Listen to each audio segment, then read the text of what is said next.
Prime Minister Perry Christie says he plans to recruit police reservists to join the fight against crime. Clint Watson has more tonight from that exclusive interview with the Prime Minister on the National Crime Plan. We are not playing.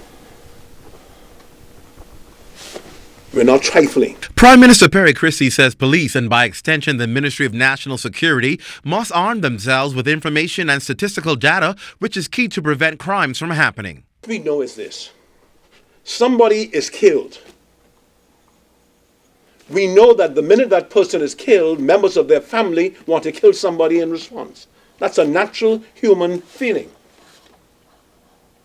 I felt that when the mother came up to me who lost a 19-year-old son at Junkanoo, and I put my arms around her and she put her head on, she said, "Prime Minister, they took my child from me." And I knew, I said, God, I don't need to be a rocket scientist or a sociologist to know that if she has another son or relative, they want to respond with violence to get people to feel what they've done to them. Well, if I know that, and you know that, and the public knows that, then the police must know it. Then Minister of National Security must know it. And we must dedicate the human resources to deal with it.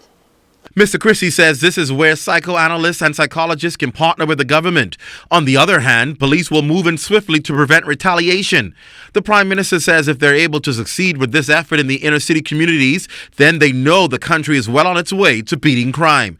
Another initiative announced by the government is the inclusion and expansion of roles and duties by police reservists. For example, certain former senior police officers, that's inspector ranked and above, who are working in the private sector, if they are critical players and they are wanting to be a part of this, which I expect, then we will ask their employers to give them more time to dedicate to this, because we must not allow, the will of the government to be misinterpreted, misunderstood, or not executed upon by the authorities.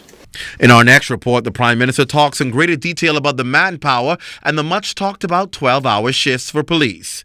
Clint Watson, ZNS Network News.